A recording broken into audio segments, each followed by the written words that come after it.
closer to game week? Just where do you feel like your group is right now? With Oh, 9 days out? they're excited.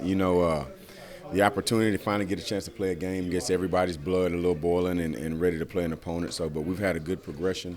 Really, really happy with where a lot of the guys are and just mentally, emotionally, how they've been straining, physically, how they've been straining. And we're in a good spot right now. Still got a ways to go, but when you think about from the start to now, I'm pleased with the progress. Because with Dylan, a two-time captain now. So what does that mean to you as his position coach? Oh man, I'm happy for him. I mean, the work he puts in every day, day in and day out, the type of leader he is, the type of investment he puts into himself and to his teammates. When you think about the things he's had to overcome the last few months, and physically, mentally, emotionally, he's probably in the best position he's ever been in his life. So there couldn't have been a better guy that this team elected to be a captain.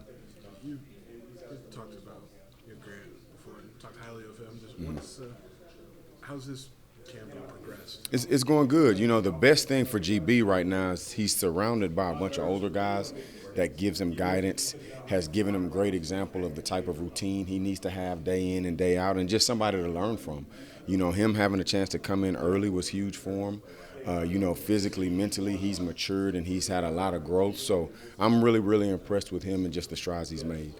To see what made some real potential in him, what's the balance in trying to push him some, but also knowing he's a freshman, he's going to make some mistakes? Yeah, absolutely. Well, I think the biggest thing with young guys like him, and you got him, you got Jack Paris, you got Easton Baker, who's still a younger guy, is just kind of seeing where that tipping point is for him because they're still just freshmen.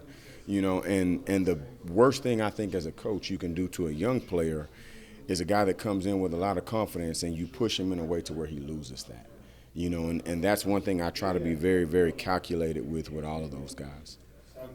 Here, Caneno is still recovering. What's the difference between the Caneno you first saw and the Caneno you're seeing? Oh man, just number one, you can tell just mind, body, spirit, just all of it is just like a rejuvenation for him. The way that dude has strained to just kind of get himself back to where he wanted to be, and he'll tell you that himself. I think he moves around so much better now. He's so much more versatile. He's developed some things in different scenarios that I've really challenged him on to kind of be a true every down, every situational type of guy.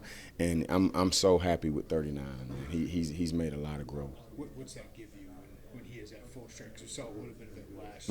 What's he give you, especially that weak side linebacker? Yeah, the thing that I think makes our room special is really no matter what the situation, we have somebody that can step into that role. If it's coverage, if it's run fits, if it's every down, if it's a third down specialty situation for pass rush, we're kind of like a little box of chocolate, which excites me. So that's the biggest thing. It's just the versatility of the room as a whole.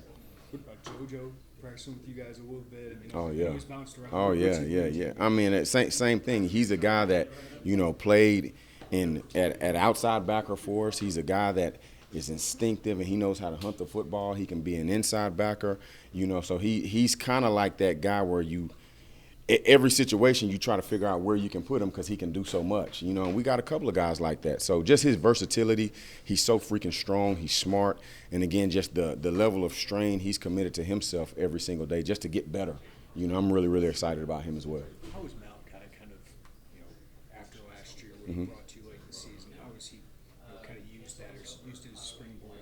Oh yeah, when you look at Kai and you just look at the progress he's made, and really just from a confidence standpoint, I think he's finally gotten to the point now where he realizes a lot of things about himself that maybe he didn't see last year physically. He's might be not the fastest guy in the room, might be one of the fastest guys on the team. And he's every bit of 235 pounds or so. He's 6'2", he's built like a Greek god, and he's extremely intelligent, from an IQ standpoint, football-wise and academically. So, he's going to have a chance to be special.